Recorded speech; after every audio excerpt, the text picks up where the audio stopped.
మన మధ్యన ఢిల్లీ నుంచి రాజ్యసభ సభ్యురాలు మాజీ ఉమెన్ కమిషన్ చైర్మన్ అయినటువంటి రేఖా శర్మ గారు, మరి మన ఫ్లోర్ లీడర్ అయినటువంటి మిత్రుడు మహేష్ రెడ్డి గారు, డికే అరుణ గారు, మహబూబ్ నగర్ పార్లమెంట్ సభ్యురాలు, అదేవిధంగా మన రఘునందన్ రావు గారు, ఎంపీ విశ్వేశ్వరరెడ్డి గారు, మెంబర్ ఆఫ్ పార్లమెంట్ చేవళ్ళ, అదేవిధంగా ఏవిఎన్ రెడ్డి గారు, గుప్తా గారు, ధన్పాల్ సునాన్ గుప్తా గారు, వారు నిజామాబాద్ ఎమ్మెల్యే, అదేవిధంగా ఇక్కడ విచ్చేసినటువంటి ప్రేమ్ సింగ్ రాఠోడ్ గారు, కృష్ణ గారు, హరీష్ మాల్వాయ్ హరీష్ గారు, పాయల్ శంకర్ గారు, అదేవిధంగా కొమరయ్య గారు మా ఎమ్మెల్సీ, అంజిరెడ్డి గారు ఎమ్మెల్సీ, అదేవిధంగా ఇతర ధర్మారావు గారు, విచ్చేసినటువంటి ఒక వెంకటరామరెడ్డి గారు, రాకేష్ రెడ్డి గారు ఇప్పుడు వచ్చారు, మన డైనమిక్ ఎమ్మెల్యే గారు ఆర్మూర్, వారు కూడా మన మధ్య జాయిన్ అయ్యారు.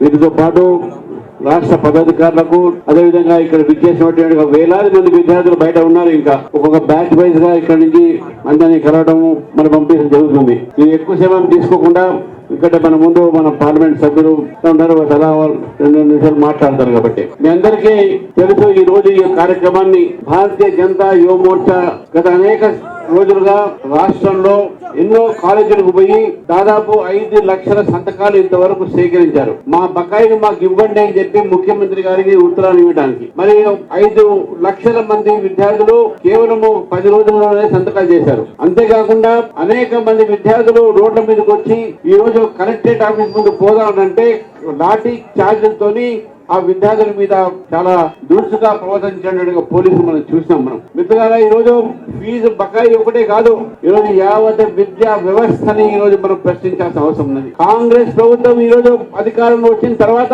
విద్యా వ్యవస్థ బస్సు పట్టిన విషయాన్ని మనం గుర్తుపెట్టుకోవాలి. విద్యా వ్యవస్థ నాశనం అయిపోయిందనే విషయాన్ని గుర్తుపెట్టుకోవాలి. ఇంతకుముందు మహేష్ రెడ్డి గారు చెప్పినట్టు మన రాష్ట్రానికి విద్యాశాఖ మంత్రి వ్యతిరేకంగా లేడు, సపరేట్ గా లేడు, ముఖ్యమంత్రినే విద్యాశాఖ మంత్రి. మరి విద్యా వ్యవస్థ ఏ విధంగా ఉంది ఒక్కసారి మనం ఆలోచించాల్సిన అవసరం ఉన్నది. మన మాట ఉస్మానియా విశ్వవిద్యాలయానికి వెళ్ళారు, 1000 కోట్లు ఇస్తానని చెప్పారు, 6 నెలలు అయిపోయింది, ఒక్క 1000 రూపాయలు లేదు అక్కడ. అంతేకాకుండా ఈ రోజు రాష్ట్రంలో బీఆర్ఎస్ ప్రభుత్వం అయ్యేప్పటికీ 8 కోట్లు, దాదాపు 8,000 కోట్ల బకాయిలు ఉండే విద్యార్థులకు. అదే కొత్త ప్రభుత్వం వచ్చింది, వాళ్ళ నేత రాహుల్ గాంధీ వచ్చి ఇక్కడ యువ గ్యారంటీలో మాట్లాడుతూ విద్యార్థులకు ఫీజు బకాయిలు ఇస్తా అని చెప్పడం జరిగింది. ప్రజలు నమ్మారు, విద్యార్థుల తల్లిదండ్రులు నమ్మారు. ఆ ప్రభుత్వం బీఆర్ఎస్ ప్రభుత్వం మోసం చేసింది. వీళ్ళైనా సరైనటువంటి పద్ధతిలో విద్యార్థులకు ఇస్తారు, బకాయిలు ఇస్తారని చెప్పి అనుకున్నాం. కానీ దురదృష్టవశాత్తు ఈ ప్రభుత్వం కూడా ఫీజు బకాయిలు ఇవ్వలేదు. ఫీజు బకాయిలు ఇవ్వలేక ఈ రోజు ఇవ్వండి ఇష్టం లేక ఈ రోజు హైకోర్టుకు విద్యార్థులు పోతే హైకోర్టు చివాట్లు పెడితే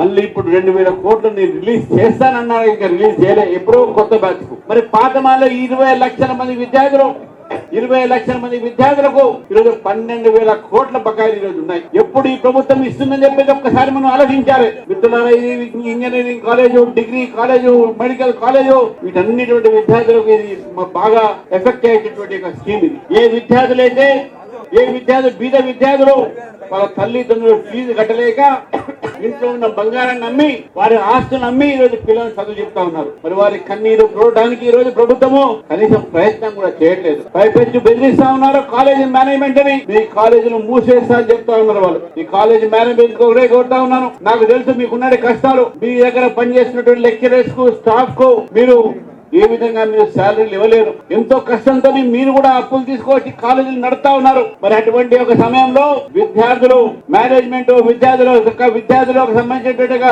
తల్లిదండ్రులు అందరూ కూడా ఈ రోజు ఈ యొక్క ప్రభుత్వం వ్యతిరేకంగా మనం మాట్లాడాల్సిన అవసరం ఉన్నది. భారతీయ జనతా పార్టీ తీసుకున్నటువంటి అంశము ఇది ఒక ఉద్యమకర రూపంగా తీసుకునే అంశం. ఇది యువ మోర్చా ఉద్యమం చేసినా దీని వెనక భారతీయ జనతా పార్టీ నాయకులందరూ కూడా ఉన్నారని చెప్పి గుర్తుపెట్టుకోవాలి. మిత్రులారా, ఈ రోజు ఒక ఫీజు రియంబర్స్మెంట్ కాదు, పాలిటెక్నిక్ కళాశాలలో ఈ రోజు విద్యార్థులు అక్కడ సమ్మె చేస్తా ఉన్నారు. యంగ్ ఇండియా అనే పేరు మీద పెట్టి విద్యా సంస్థని పాలిటెక్నిక్ దాంట్లో కలుపుతా అంటున్నారు.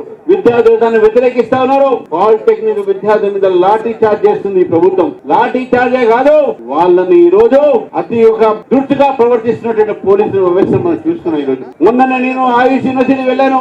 అక్కడ యునాని, ఎంబీ, ఆయుర్వేదిక్, అదే విధంగా హోమియోపతి విద్యార్థులు అక్కడ విద్యార్థులు స్టైపెండ్ల కోసం కొట్లాడుతా ఉన్నారు. ఈ రాష్ట్రంలో ఎక్కడ చూసినా, ఏ విద్యా వ్యవస్థ చూసినా ఈ విద్యార్థులు సమ్మెలో ఉన్నారు, ఆందోళన చేస్తా ఉన్నారు. నిజంగా ఈ రోజు విద్యార్థులు మొత్తం రాష్ట్రంలో ఆలోచించాల్సిన అవసరం ఉన్నది. ఏ రాహుల్ గాంధీ అయితే ఇక్కడికి వచ్చి నేను యువ డిక్లరేషన్ చెప్పి, జాబ్ క్యాలెండర్ అని చెప్పి అనౌన్స్ చేశాడు, ఆ రాహుల్ గాంధీ దేశమంతా తిరుగుతూ ఉన్నారు. ఇప్పుడు దేశమంతా తిరిగి ఎక్కడైతే బీజేపీ రాష్ట్ర పరిపాలన రాష్ట్రాలు ఉన్నాయో అక్కడ విద్యార్థులను రెచ్చగొడతా ఉన్నాడు. కానీ నువ్వు రాహుల్ గాంధీని అడుగుతా ఉన్నాను, నీకు దమ్ముంటే తెలంగాణకు రా, తెలంగాణ విద్యార్థులకు ఫీజు రియంబర్స్మెంట్ చెప్పమని చెప్పేసి. నీ యొక్క ప్రభుత్వము, నీ యొక్క కాంగ్రెస్ ప్రభుత్వము నీకు మాత్రము సమయానికి ముడుపులు ముడతాయి ఇక్కడి నుంచి, కానీ విద్యార్థులకు సమయానికి స్కాలర్షిప్ రావు.